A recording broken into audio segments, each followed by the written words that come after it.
Very good afternoon, student. Magnetic field at a point along the axial line of the magnetic dipole bar magnet. This is the topic from your third lesson, 12th standard physics. Magnetic field at a point along the axial line of the magnetic dipole bar magnet. Already we know the concept of magnetic dipole. Here we can consider the bar magnet. The point which is placed along the axial line, point C, which is placed along the axial line. From the north pole to point C, it is represent R minus L because from the midpoint of the magnet to the point C, it is represent R. Here now we can calculate the distance from the north pole to point C means total distance from the midpoint to C, it is represent R. Here from north pole to point C, R minus L. R total distance minus this distance R, L. That is why R minus L. Next, from the pole, south pole to point C, it is represent R plus L because midpoint to C, it is represent R. Now we can calculate the distance between the south pole to point C means R plus L. R plus L. Now let N be the north pole and S be the south pole of the bar magnet. Each pole strength is nothing but Qm. Each pole strength it is represent Qm separated by a distance of 2L. Here 2L total distance of this bar magnet from the south to north is represent 2L. The magnetic field at a point C lying along the axis of the magnet. This is the point C. Magnetic field at a point C lies along the axis of the magnet at a distance from the geometrical center O of the bar magnet can be computed by keeping unit north pole. QMC is equal to 1 ampere meter at C. The force experienced by the unit north pole. So force experienced by the unit north pole at C due to the pole strength can be computed using Coulomb's law of magnetism as follows.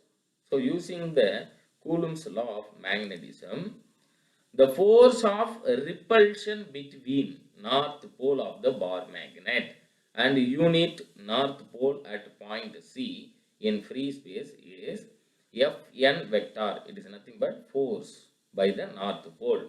Vector is equal to mu naught divided by 4 pi Qm divided by R minus L the whole square into I cap, because R minus L the whole square means from north pole to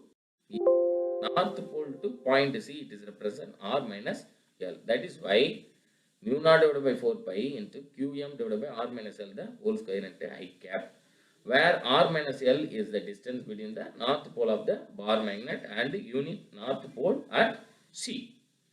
The force of attraction between the south pole of the bar magnet and unit north pole at point C in free space is now from south pole to here point C, that is means force of attraction Fs vector is equal to minus mu naught divided by 4 pi Qm divided by R plus L the whole square into I cap, because from south pole to point C, it is represent R plus L. That is why R plus L the whole square, where R plus L is the distance between the south pole of the bar magnet and unit north pole at C. Next, from equation, these two equations, the net force at a point C means F vector is equal to Fn vector plus Fs vector. So, from the definition, the net force in the magnetic field due to the magnetic dipole at a point C, F vector is equal to B vector, because magnetic field force is nothing but magnetic field. So F can be replaced by B vector is equal to mu naught divided by 4 pi qm divided by r minus L the whole square plus, I cap plus minus mu naught divided by 4 pi into qm divided by r plus L the whole square into I cap. From these two equations, summation of these two equations, we obtain this step. The next step is remove the common term. So mu naught qm divided by 4 pi, it is the common term. Remaining term is 1 by r minus L the whole square minus 1 by r plus L the whole square into I cap. Expansion this step we obtain B vector is equal to mu naught qm divided by 4 pi. Cross multiplication to each other, then take the LCM value. Also r plus L the whole square minus r minus L the whole square divided by r square minus L square the whole square into I cap. This is a plus b the whole square formula, a minus b the whole square. Expansion this formula, we obtained r square plus 2rl plus L square minus r square minus 2rl plus L square divided by r square minus L square the whole square into I cap. Now multiple this minus term to this term. So minus r into square minus r into r square minus into r square is nothing but minus r square, minus into minus plus 2rl minus into plus minus L square. Here plus r square minus r square cancel, plus L square minus L square cancel, divided by r square minus L square the whole square. Now remaining term is mu naught qm divided by 4 pi, remove the common value 2r. So mu naught qm 2r divided by 4 pi into L plus L 2L divided by r square minus L square the whole square into I cap. Here already we know the formula.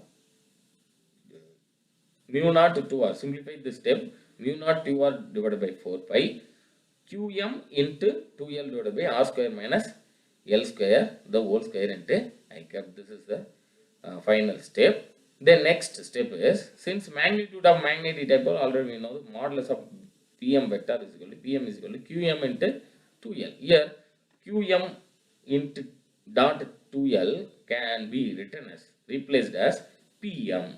So mu naught divided by 4 pi 2r Pm, because Qm dot 2L is nothing but Pm. So that is why you can write B vector axial line is equal to mu naught divided by 4 pi 2r Pm divided by r square minus L square the whole square into I cap.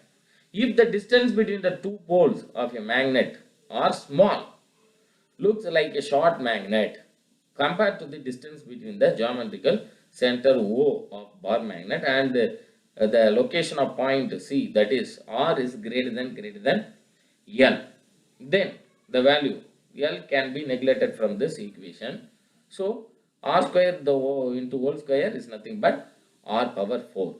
So next step is B vector is equal to mu naught divided by 4 pi 2r Pm divided by r power 4 into I cap. So r 1r cancel, remaining term is B vector axial from this equation mu naught divided by 4 pi 2 Pm divided by r cube, here r cube, that is r power 4. Here this is r power 4, cancel to each other, r cube into I cap is equal to mu naught divided by 4 pi 2 divided by r cube into Pm vector, where Pm vector is equal to Pm into I cap. Thank you.